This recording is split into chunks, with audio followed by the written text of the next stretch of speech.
Bom dia. Bom dia, Raul. Parashat Vayeshev, véspera de Hanukkah. Nessa Parashat, Yaakov Avinu, ele terminou o capítulo Lavan, terminou o capítulo Esav, e agora vai começar o capítulo Yosef, que é agora lidar com um problema dentro de casa. Antes era com o sogro, o irmão, agora é o filho. Os filhos. E a Torá começa dizendo, Vayeshev Yaakov, Yaakov ele se assentou. E nossos sábios, eles dizem que Yaakov ele pretendia sentar e respirar. Já cuidei da minha família, já sou um avô, já trabalhei, já consegui, já venci. Deus até me trocou de nome. Filhos, filhas, netos. Agora deixa eu ficar tranquilo. E aí Hashem fala, Tzadikim, não basta que vocês vão descansar no mundo vindouro, vocês ainda querem descansar nesse mundo? Pulou sobre ele, é a frase dos nossos sábios, Rogzó shel Yosef, a cólera do Yosef, o problema do Yosef. Parece que Hashem não gostou dessa ideia, que ele queria descansar. E aí, então, você quer descansar? Então você vai ver o que é bom. E dá para ele 20 anos de sofrimento, achando que Yosef tinha morrido. Esse é o primeiro Rashi da Parashá. Eu vou explicar ele melhor. A explicação mais simples é que não tem essa se aposentar. Não existe se aposentar. Tzadik é sempre tzadik. Não. Qualquer um. Não só o tzadik. O tzadik, muito mais. Mas para nós, não existe alguém falar, pronto, eu já concluí. Pode até ser que o meu ofício naquela empresa terminou. Mas não por isso eu vou deixar de acordar cedo e vir para a sinagoga. O ser humano nasceu para se esforçar e trabalhar. Vocês sabem que um goi, ele não pode cumprir Shabat. Não pode cumprir Shabat. Mesmo alguém que ele está se convertendo, ele tem que transgredir o Shabat pelo menos em uma coisa. Por quê? Qual o problema? Não pode cumprir o Shabat? Ou não? Porque Deus, na verdade, nós também deveríamos, todos os dias da semana, trabalhar. Você não nasceu para descansar. Hashem, excepcionalmente, ele vira e fala, bom, eu descansei no Shabat, então nesse dia você vai descansar do trabalho físico, você vai se dedicar ao trabalho da Neshama, vai estudar mais, vai se conectar. Mas não tem dia que você fala, bom, hoje estou de férias. Não existe. Agora estamos entrando em férias, escolares pelo menos, depois entra uma época final de ano, então a pessoa tende a dizer, bom, agora preciso descansar, mereço descansar. Merece, todo mundo merece descansar. A pergunta é, o que você vai fazer em vez disso? E o ser humano não foi feito para ficar sem fazer nada. Então, se tem férias, então aproveita esse momento para você poder crescer e se reenergizar espiritualmente. O que você fez? Hoje ficou em casa, não tinha aqui para o escritório, veio para a sinagoga. Isso é o primeiro ponto. Então, no judaísmo não existe a pessoa falar, eu já fiz o suficiente. Enquanto você está aqui, tem o que fazer. Tá certo? E por que está falando direção do goi, pelo menos uma progressão? Então, assim, em geral, o goi não precisa cumprir o Shabat, não deve cumprir o Shabat. Mas mesmo a pessoa que está em processo que ele quer já treinar, aprender, etc., isso até o último Shabat, antes da conversão, ele não pode cumprir 100%. Ele tem que quebrar alguma coisa do Shabat, porque ainda ele não tem essa dádiva especial do Shabat, que Hashem deu, Beni o bem de Israel. Hashem fala, eu desse um sinal entre eu e o povo de Israel, exclusivo. Vou dar mais um exemplo. Em Israel, você tem um dia de Yom Tov. Fora de Israel, tem 2. Quantos dias é Shabat em Israel? 1. Quantos dias é Shabat no Brasil? 2. Sábado e domingo. Em Israel, domingo é Yom Rishon. É primeiro dia, é correria. Não tem? O maior índice, Deus nos livre, de infartos é de domingo para segunda. Que o cara está na ansiedade de domingo, como vai ser para começar? Segunda-feira. Com a gente não tem isso. Domingo já começa, então não dá tempo de você ficar pensando como vai ser. Você está no Shabat, dedicado para o Shabat, para a família, começou a pensar, domingo já começa Yom Rishon, primeiro dia a trabalhar, não tem essa. Então a gente tem Shabat Sheni Shel Galuyot, alguns chamam, que é o segundo Shabat fora de Israel. Não existe isso. A gente tem que trabalhar no domingo. Você não vai no escritório? Então aproveita e dedica para a família, dedica para crescer de outra forma. Não existe a pessoa sentar e descansar. Esse é o primeiro ponto. Só que esse ponto, ele não se aplica a Yaakov Avinu. Porque Yaakov Avinu em nenhum instante cogitou em dizer, bom, eu vou relaxar. Como de um tzadik. O tzadik não vai relaxar.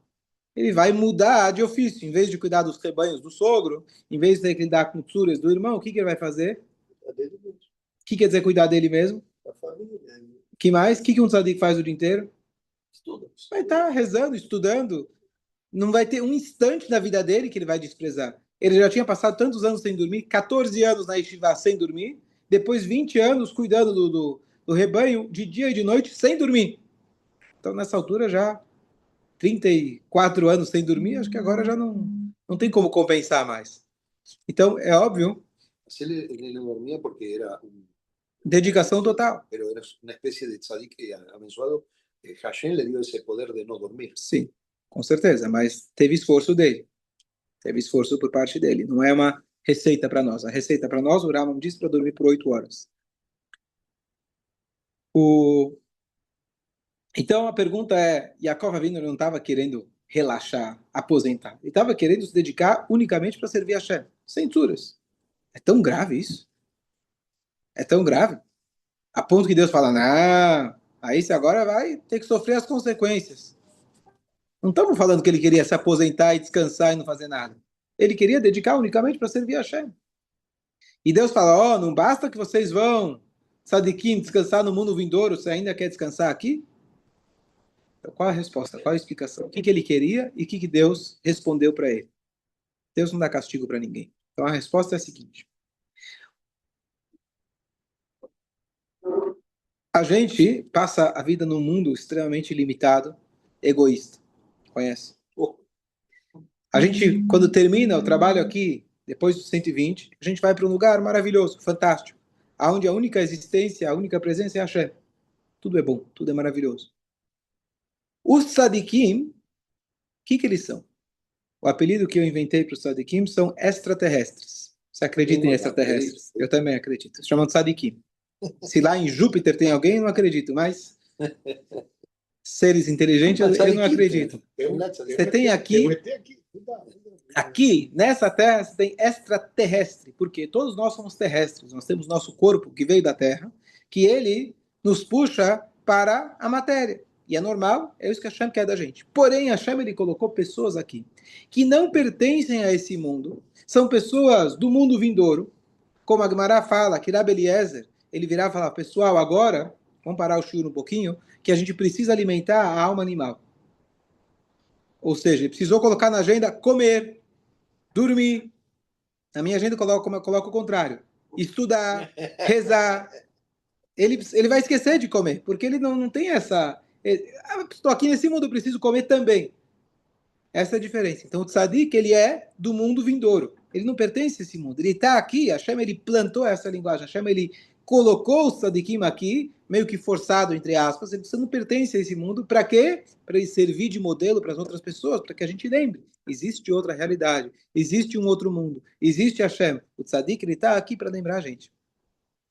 Então, quando Hashem, ele vira e fala para Yaakov, vamos mudar o tom. Ele não vira e fala, já chega que você vai descansar depois dos 120. Não é isso que a Hashem está falando. Tzadikim, você depois dos 120, você vai descansar. Quer dizer, descansar, vai estar 100% conectado com a Hashem. Você ainda quer viver o descanso nesse mundo. O que é o descanso? O tzadik, a vontade maior dele é trazer o mundo vindouro, importar o mundo vindouro para cá. Essa é a função do tzadik. Ele não está com pressa para ir para lá. Pelo contrário, ele veio para esse mundo para trazer para a gente essa experiência espiritual. Então a Hashem fala, parabéns, Tzadik. Deus não está falando, você está querendo? Fala, que bom, maravilha. Você está querendo trazer um mundo vindouro, uma experiência fora do comum, no mundo onde a gente enxerga o ego, onde a gente enxerga as dificuldades. Você tem um tzadik, de repente ele vira e fala, tá tudo bem, tá tudo certo. Te dá uma brachá, ele te inspira, ele te eleva. Então Hashem fala, você quer, além de estar naquele mundo, você ainda quer descansar nesse mundo? Quer dizer descansar? Você está querendo adiantar o expediente e trazer para esse mundo coisas boas? Tudo bem, eu vou te ajudar. Só que para isso você vai precisar de muito esforço, muito empenho. Você vai ter que lidar com a dor até a alma. Vai ter que lidar com a escuridão desse mundo aonde os outros sabiam que Yosef não tinha morrido. O pai dele, o pai de Yaakov Yitzhak, ele sabia que Yosef não tinha morrido. Você vai ter que ter a experiência do escuro mais profundo que pode existir aqui, da dor, e depois eu vou permitir fazer isso que você está querendo. Os últimos 17 anos, você vai morar no Egito, e no Egito vai ser um Gan Eden. No pior lugar possível, moralmente falando, era o Galut pior, o lugar mais terrestre possível, você vai conseguir importar, aliás, vai conseguir trazer para lá a espiritualidade e a divindade. Então não é um diálogo de, você mexeu comigo, você vai ver agora. Não, não é isso. Você tem esse almejo, então eu vou te ajudar. Você quer trazer para cá uma vida espiritual? Eu vou te ajudar. Só que vai ser um esforço que só você vai conseguir aguentar. E aí, você vai ter 17 anos que você vai conseguir adiantar esse expediente. O que a gente pode aprender daqui? Mais para frente, nós vamos aproveitar e fazer um parênteses para conectar com isso. O povo de Israel, quando eles vão sair do Egito, muitos anos depois, eles vão levar com eles toras, madeiras. O que são essas madeiras? Quem lembra?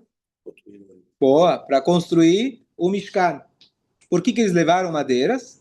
Porque Yaakov Avinu, quando ele foi para o Egito, daqui a algumas parshiotas, ele vai descer para o Egito, ele plantou, muito bom, as árvores. Para que o povo, quando fosse sair, levasse e tivesse para poder construir o templo. Deixa eu te dar uma sugestão, Yaakov. Para de se preocupar com o templo de Deus, que o templo de Deus ele se vira para conseguir a madeira.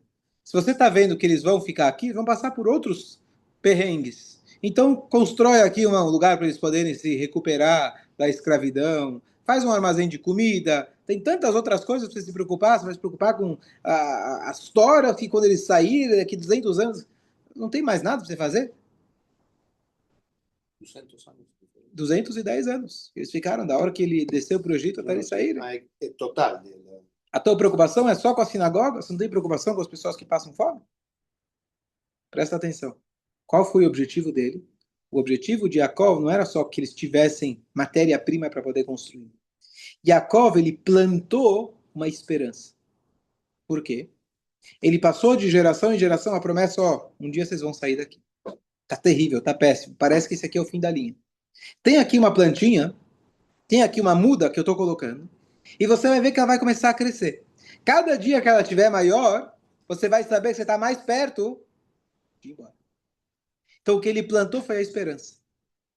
Traduzida, transformada num formato de uma tora, que é o Mishkan, que é o Beit HaMikdash, que simboliza essa esperança que um dia vocês vão poder sair daqui e não ser escravos de seres humanos, e sim ser escravos de Hashem. Então, essa é a ideia que ele fez isso. Curiosamente, está escrito que o tzadik ele é como um cedro. O que quer dizer? O tzadik ele tem a mesma função. Deus ele fala o seguinte: eu mandei vocês para o galut.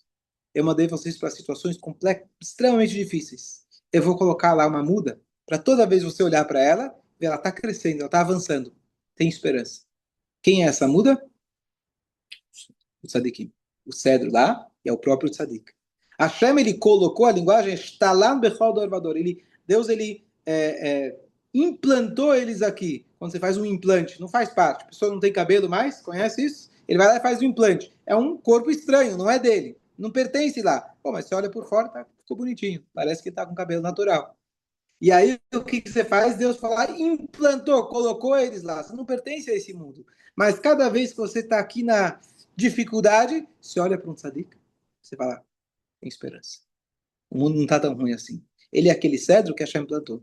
Esse é o Yaakov Avinu. Hashem vai vir e fala, você quer o descanso? Você quer trazer para esse mundo essa presença espiritual? Você vai chegar lá. Só que você vai precisar passar pelo lugar mais baixo para você conseguir até lá, conseguir iluminar e conseguir transformar. Isso significa Vayeshev Yaakov. Yaakov ele se assentou, ele estava buscando se assentar, então Hashem ele nessas pastriotas, preparando ele para esse momento. Essa visão mais profunda de tudo aquilo que aconteceu com Yaakov. Para isso ele estava sofrendo. Então, ele precisou sofrer. Por que ele precisou sofrer? Sim, mas por que Hashem fez isso com ele? Precisava ser tão duro. Pior, Deus nos livre, do que perder alguém, foi o que aconteceu com ele. Por quê? Porque ele achou que perdeu e não perdeu. E Hashem, ele deu uma dádiva chamada esquecimento.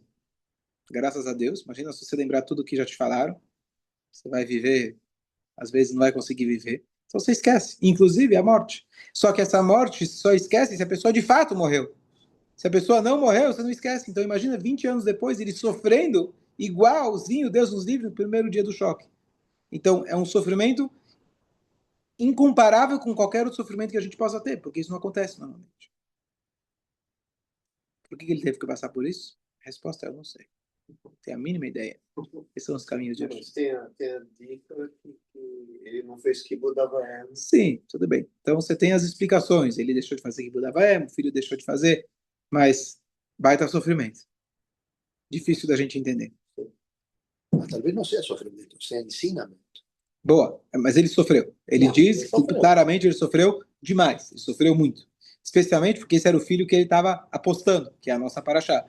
E aí, de repente, esse filho, que era o filho da Rachel, da esposa querida, quem ele sempre almejou, e ela tinha falecido. Então ele tinha todo aquele amor direcionado ao Yosef. Então a dor dele foi muito forte. Vale a pena lembrar que a gente fala, não, mas era um tzadik. O tzadik ele também sente dor. O tzadik ele também sente dor. Hashem ele ofereceu uma hora para Moshe Rabbeinu e falou, olha, você quer entender o motivo das dores do povo de Israel? Vem que eu te conto. Moshe Rabbeinu falou, agradeço muito, mas eu não quero. Porque se eu entender o motivo da dor, eu não vou ser mais sensível à dor humana. Eu vou perder essa sensibilidade humana. Então essa é a grandeza do tzadik, porque ele é extraterrestre, mas ele está aqui na Terra. Que ele reconhece e vive e sabe aquilo que a gente passa. Não adianta colocar um anjo aqui na Terra. O tzadik é aquele que ele é composto justamente de carne e osso. Carne e neshama. E a neshama dele, ela ensina e mostra pra gente como a gente deve viver. Era o único que ele ia falar. Não sei se acho que aparentemente sim. Hashem em algum momento ofereceu para ele entender e ele recusou. Não tem outro que ele recusou. Não sei. Além dos tzadikim que, como foi dito, eles são implantados. Sim. Os grandes gênios que mudam muita coisa assim, não sei quem criou, grandes medicamentos ou grandes invenções, assim, eles também são implantados, tem essa ideia? É uma boa pergunta, Está escrito em relação aos tzadikim, mas sem dúvida... Tem gênios que mudam muita coisa na humanidade, assim, tipo, quem criou a penicilina, que você deixou de morrer, o Einstein. A gente talvez vai fugir um pouquinho do tema, mas acho que, primeiro, cada um de nós é um pequeno tzadik. Nós temos uma parte divina dentro da gente. Tem algumas pessoas que você olha para elas e fala, o talento que ela tem é divino. Pega o jogador de futebol. Tem alguns que você vê o jeito que ele joga, não é uma coisa, é anormal. Ah, tudo bem, tem o treino, mas então, quando a gente vê essas coisas, quando você vê essas coisas, para você falar, uau, Hashem, como você é grande. Assim como, quando você vê um rei, inclusive um rei não judeu, você faz uma brachá, que o reinado, ele tem uma certa imposição, isso te pelo menos faz uma sensação de uau, reverência. Então isso é uma expressão de Hashem aqui na Terra, muito pequena, longe de um tzadik. Pode ser que esse melech, esse rei, é um perverso, mas ele tem aqui uma expressão de Hashem, mesmo ele sendo uma pessoa. Então, cada um de nós tem isso de uma maneira menor. O tzadik, ele está com isso 100% desenvolvido. O tzadik não precisa saber, hein? Vamos lá. Coitado, mas é tzadik argentino. O Yosef, ele vai lá e conta os sonhos dele para os irmãos. Parece uma provocação. Ele estava provocando. Tanto é que ele poderia ter contado só o primeiro. Mas chega, depois do primeiro, ele viu que eles não gostaram, ele vai lá e conta de novo. E toda essa briga de irmãos, eu já dei vários shurim, vou mandar playlist dos anos anteriores, muito difícil da gente entender. Então vamos começar com um nível mais simples, um nível mais literal da Torá. Briga de irmãos já aconteceu antes, e essa aqui é uma que ela vai terminar o livro de Bereshit, mas ela vai começar com briga e terminar com uma reunião, uma reconciliação. Então, o Bereshit, ele começa com briga de irmãos, Caim e Ever. A gente vê Yitzhak com Ismael, Esav com Yaakov, Yosef com os irmãos. Mas a gente não vai passar para o livro de Êxodo, que é Geulah, o livro que vai falar sobre a libertação e a criação, formação de um povo, enquanto a gente não fechar essa ferida. Essa ferida vai se fechar nessas últimas parshiot. Então a gente vai contar o drama, a gente talvez o maior drama da Torá é a história que mais se estende, que ela começa nessa parashá, vai até o final do livro. Então não temos uma história única de tantos capítulos na Torá, mas o final da história é uma reconciliação. O ápice dessa reconciliação, não só quando os irmãos se encontram, pedem perdão, e Yosef ele vai lá, não, eu vou sustentar vocês, termina no finalzinho de Vaychi, no finalzinho do Rumash, quando Yaakov, o pai, já faleceu. E os irmãos viram e falam, bom, tá, ele foi legal com a gente, talvez por causa do nosso pai, mas agora ele vai, chegou a hora que ele vai querer retribuir pra gente, se vingar. Eu queria falar essa palavra. E eles viram e falaram, não, papai falou para não fazer nada. Papai não tinha falado nada, mas eles viraram e falaram porque papai não suspeitou de Yosef, mas eles viraram e falaram, ó, papai falou para você não fazer nada. E Yosef, ele vira e fala, o que vocês estão pensando? Você acha que eu vou me vingar? Quem sou eu? Vocês pensaram em fazer mal para mim? E olha o que aconteceu, imagina eu. A lição está clara. Então, se fecha, é uma ferida muito grande toda essa história, difícil de entender, mas a nível literal, pelo menos, o final é muito feliz. O final é muito bom, que ele muda o trajeto da história, que até agora é só irmãos brigando, de repente você vê agora uma reconciliação. Esse é o primeiro ponto. Agora vamos tentar entender como que eles começaram a briga. O que eu li é que ele tinha inveja porque o pai gostava mais. Boa, então vamos lá. Então, aí começa a maldade humana. Boa, então, aí começa, então, a nível literal, a gente diz, bom, era questão de inveja, ciúmes, o pai deu preferência para o Yosef, deu para ele a túnica, ele era filho da esposa querida dele, então ele tinha uma preferência para o Yosef. Inclusive, o Maimônides, ele escreve que a gente tem que aprender nesse aspecto de Jacob o que não fazer. Você não pode fazer diferenças entre os filhos. Por quê? Para não acontecer o que aconteceu com os seus irmãos. O ponto não é a gente apontar o dedo para Yaakov. Yaakov era um tzadik do nível mais alto possível. Mas a Torá nos conta os resultados do que aconteceu e a gente aprender o que não fazer. De novo, não para apontar para Yaakov, mas sim como ensinamento para nós. Esse é a nível literal. Mas, quando a gente estuda mais e vê que eles eram tzadikim, e a Torá atesta que eles eram tzadikim, a gente fica tentando procurar alguma justificativa mais profunda para essa briga. E a Torá é cheia de camadas. Você pode olhar a camada mais superficial, que era ciúmes, mas por trás desses ciúmes tinha mais alguma coisa. E por trás disso tinha mais alguma coisa. E cada ano a gente tenta descascar mais uma camada dessa cebola para entender de uma maneira mais profunda. Qual que é o objetivo? Muitos dizem, não, você está querendo achar justificativa para dizer que eles fizeram, mas não foi bem assim, você está querendo achar desculpa furada. É isso. Primeiro, que a Torá tem várias camadas. Segundo, o que a gente está querendo é procurar mais camadas dentro de nós. Porque a gente também acha desculpas mais nobres para as nossas brigas. Não, não é inveja. Estou fazendo isso porque eu quero ensinar ele. Eu estou fazendo isso porque ele é o filho pequeno, imagina? Ele vai crescer assim, mimado. Não é inveja. Então a gente também tem as nossas camadas, onde a gente vai descascando e percebendo que, às vezes, qualquer briga, por mais nobre que seja o motivo, no fundo, você está fazendo uma briga. Então, é importante fazer essas camadas diferentes de justificativas, não para dar uma desculpinha para o que aconteceu. Ah, não, mesmo assim, e sim para nós entendermos nós mesmos que, às vezes, a gente tem motivos muito superficiais e, às vezes, tem motivos muito nobres. E, mesmo assim, vamos ver quais são os resultados. Entendeu? Motivo. Então, quais são as explicações mais profundas da motivação dessa briga? Você Shai? Por que eles estavam brigando? Lembra? Então, eu vou começar, você vai lembrar. Então, uma outra questão é a seguinte. Yosef ele vai lá e conta os sonhos. Qual é o primeiro sonho dele? Ele sonha com os feixes de trigo. Eles estão lá, os feixes de cada um, etc. E os feixes se curvam para o feixe dele. Então, dando a entender muito claro, que é só uma metáfora, que ele está só dando um exemplo, dizendo, ó, gente, vocês vão, eu que vou mandar em vocês.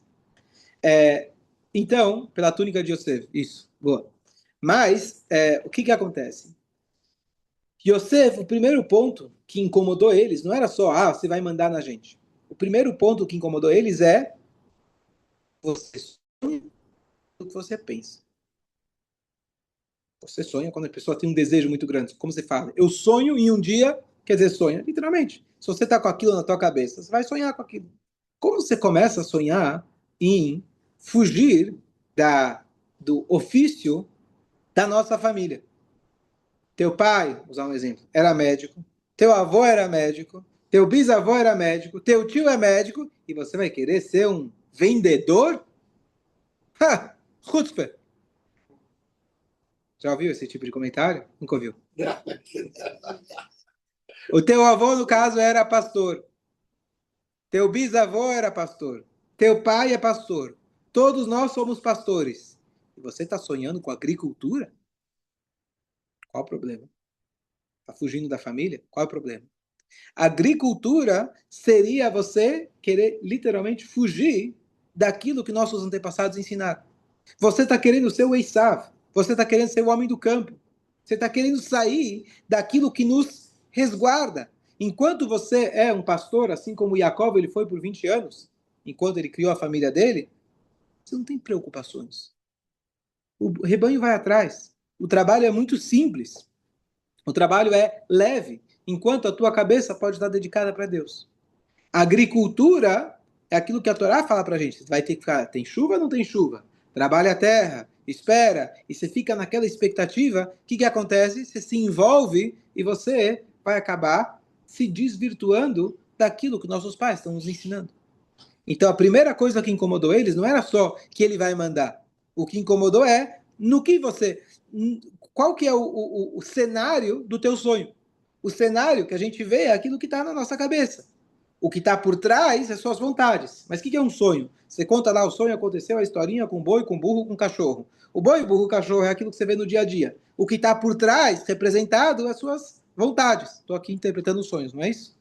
Mas tem que entender o que está por trás. Ele te conta uma historinha do que aconteceu, mas você tem que olhar o que está por trás. Mas a maneira que o sonho está se apresentando simboliza os teus almejos. Então você quer estar envolvido na agricultura e ainda você quer que a gente abaixe a cabeça para você.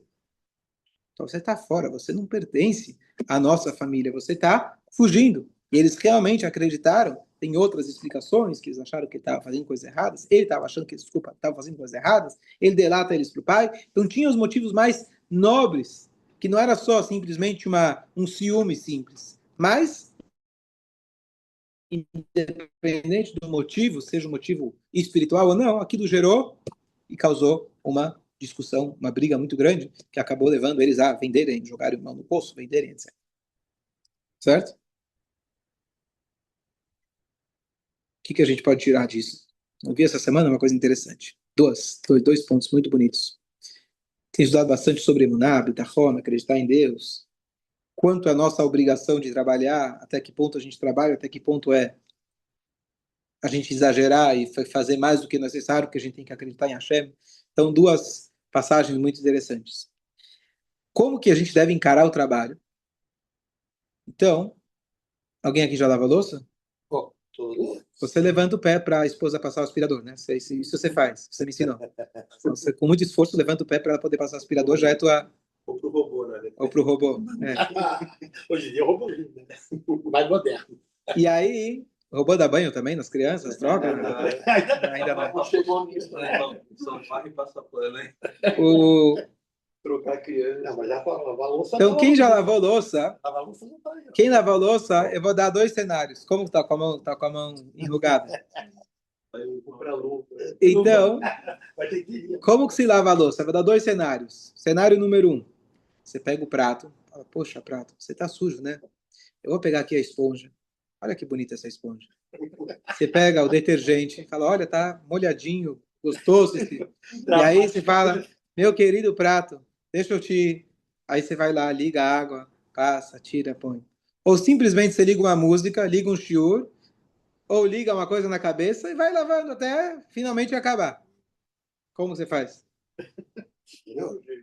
Alguém para pensar no prato, no garfo? Você não para. Você faz. Sim? É assim que você deve trabalhar. O trabalho tem que ser assim. Você está lá, tem que lavar louça, tem que lavar louça. Deus falou que tem que trabalhar, tem que trabalhar, eu vou trabalhar. Mas a minha cabeça não vai estar metido. Claro, tem tipos de trabalho, como o pastor, que ele pode literalmente estar com a cabeça em outro lugar, como Yaakov Avinu, que ficou falando Teilim, 15 Teilim durante esses 20 anos, então a cabeça dele estava completamente em outro lugar, porque o trabalho por si não exigia nenhum tipo de envolvimento cerebral, mas, mesmo quando você tem um envolvimento cerebral, lembra desse exemplo da pia, que muita parte do teu trabalho, está indo para cá, indo para lá, etc., você fazer igual que você está lavando louça. Você está fazendo sem pensar. Você está fazendo sem se dedicar. Não quer dizer que você vai lavar e quebrar o prato, não vai lavar direito. Não, você vai lavar direito, vai fazer tudo necessário. Mas você não está envolvido. Ninguém lava a louça envolvido emocionalmente com a louça. É assim que a gente deve trabalhar. É o lema da Nike, just do it. Just do it. Very good. Muito bom. Muito bom esse lema. Segundo exemplo, isso eu vi ontem à noite do Rabino Melech Biderman, famoso palestrante, Rabino Israel. Está chegando Hanukkah. E Hanukkah tem a brincadeira do Sevivon. E a brincadeira do Sevivon é uma brincadeira antiga, mas ele é usado por um tipo de aposta. Então, cada letra representa uma letra, não lembro qual que é, o Gimel, o Shin. Uma você tem que colocar uma moeda, em casa a gente brinca com balas. Você coloca, outra você tira, outra você rapa tudo, outra você perde tudo, não lembro os detalhes. Mas tem aquela que você ganha, tem aquela que você perde. Então tem aquele cara que pega o Sevivon e fala, eu quero ganhar, o que eu vou fazer? Eu vou girar bem forte. Não, dessa vez não girou bem, eu vou girar mais forte. Que letra vai sair? Aquele não quer? Aqui a Hashem quer. Não importa se você vai girar mais ou girar menos. Não faz a mínima diferença. Aqui vai cair, vai cair. Não, mas você fala, não, mas eu vou ficar mais horas no trabalho, eu vou girar mais, eu vou ficar lá. O que você conseguiu? Às vezes tirou mais dinheiro e gastou na farmácia. Não adianta você ficar girando. Vou economizar daqui a pouco. Economiza e Isso é fato. E às vezes é o contrário. Às vezes, não só que você ganha, você deixa de gastar uma coisa. Aconteceu comigo essa semana. A médica receitou para alguém na minha casa um remédio caríssimo. Nunca tinha visto um remédio tão caro, Baruch Hashem. Aí mandei para ela mensagem, falou, olha, você tem talvez amostra grátis, tem... Ela falou, não, tem genérico. o genérico. Eu perguntei. Aí ela falou, não, tudo bem, pode tomar esse outro aqui. Um era R$ 800, o outro era R$ 9. Eu não sei, a não ser que ela tenha sociedade com a loja, com o laboratório. Se tem o de 9, e ela falou, pode tomar esse, pode tomar esse. Então eu falei, olha, Hashem, hoje... Por que não falou primeiro você? Por que não falou? Exatamente, por isso eu estou falando. Então, e demorou um dia, fiquei um dia, falei, compra ou não compra? Bom, é saúde, vou comprar, a Hashem vai mandar. Mas a Hashem, às vezes, em vez de você gastar, ele fala, bom, tudo bem, em vez de 800, pode ir com 9. Porque é igual, a brachá de Hashem vai vir igual. Se a médica veio, não é que eu inventei, ou que eu estou tomando alguma coisa inventada. A médica fala, você economizou. Então, a gente não sabe como as coisas funcionam. A gente gira. Não, mas agora eu vou girar mais. Eu vou ficar mais horas. Eu vou agora tentar fazer. Vai cair o que vai cair. O que já está pré-definido em Rosh Hashanah. Você precisa girar para você poder brincar? Sem girar não vale. Você precisa girar. Você precisa ir lá trabalhar. Mas é lavando louça. É girando o Sevivon. Não adianta girar mais rápido. Eu achei esse exemplo do Sevivon, eu achei muito bom. Vai ficar limpo. Exatamente. Não adianta querer ser.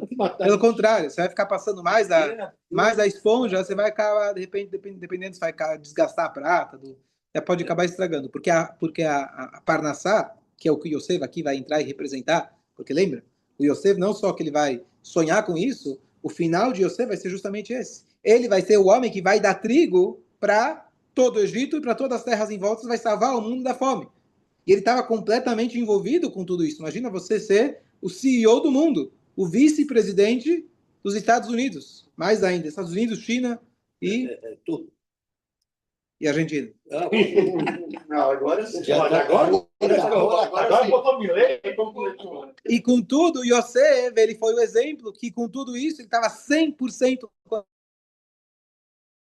conectado com a Kadosh Baruch Hu. Ele estava quanto era necessário, ele sabia que o resto estava na mão de Hashem. Esse era o Yosef. última analogia sobre Parnassá. Parnassá é como uma roupa.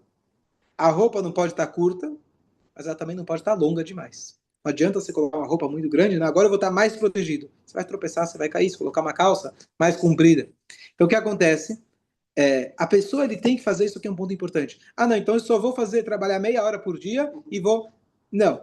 Se você é um tzadik que tem imuná total, pode até ser. Se você tem um nível de imuná elevado, pode até ser. Mas, em geral, você tem que encontrar um trabalho que ele é compatível com aquilo que você precisa. Então, vamos supor que você precisa de 10, chutando um número, por mês. Você não adianta querer achar um trabalho que você sabe que esse trabalho, normalmente, o limite dele é 2. Claro que a Hashem pode tudo, mas você tem que procurar um trabalho que você consegue chegar no 10. Vai chegar no 10? Pode ser que vai ultrapassar? Isso vai depender dos méritos que a Hashem vai te dar. Então é chamado de você fazer os kelim, você fazer o recipiente, mas tem que ser um recipiente grande, adequado para aquilo que você precisa.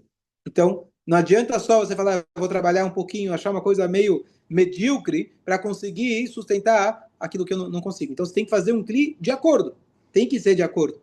Mas, você tem que lembrar que esse é apenas um cli. O que quer dizer um cli? Um cli é o seguinte, chega o homem que entrega para você o Mercado Livre, você vê lá, é o presente de fim de ano que tua empresa mandou.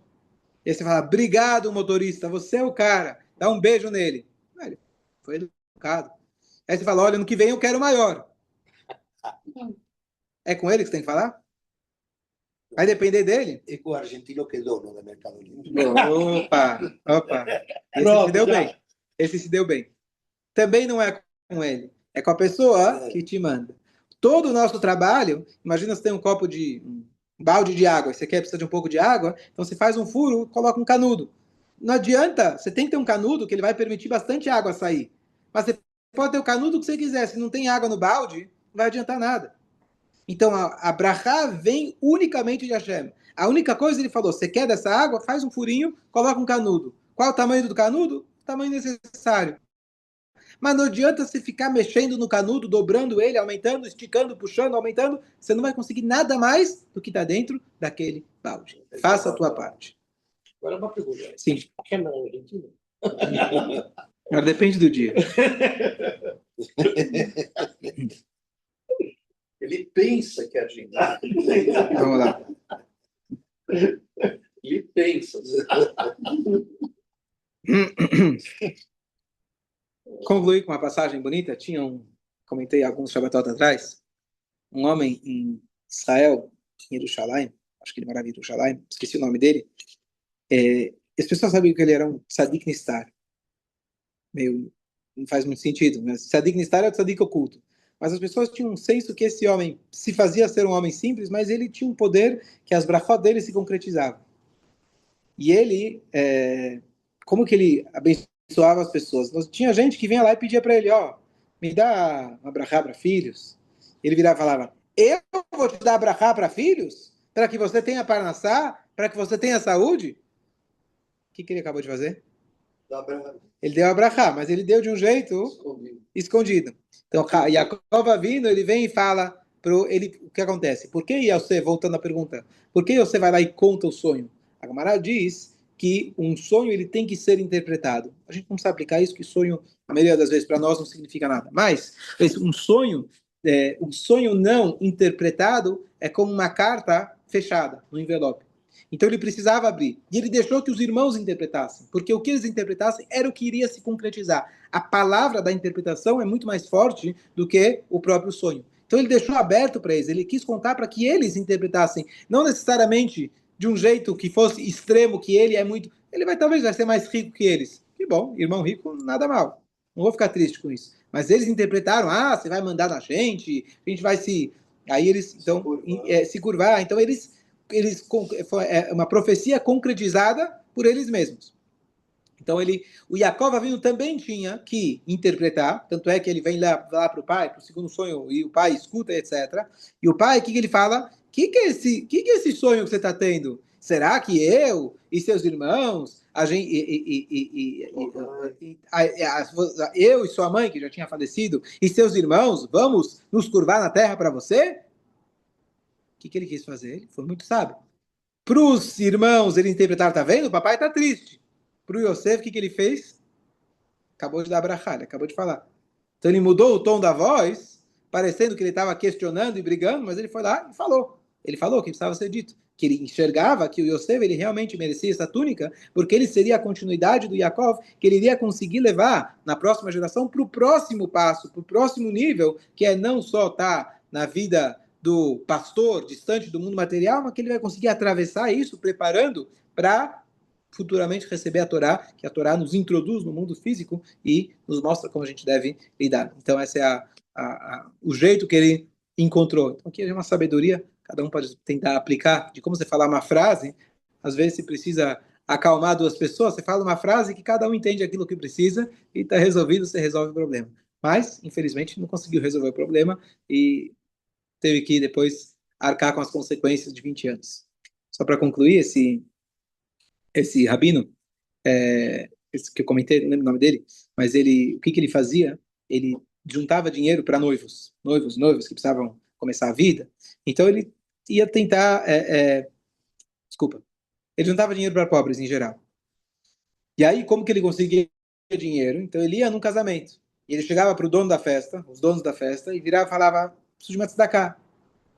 Ah, dá lá, 5 reais, 10 calim. Ah, mas peraí, você viu essas flores, quanto custou? Você viu quanto custa cada prato desses? É isso que você vai me dar?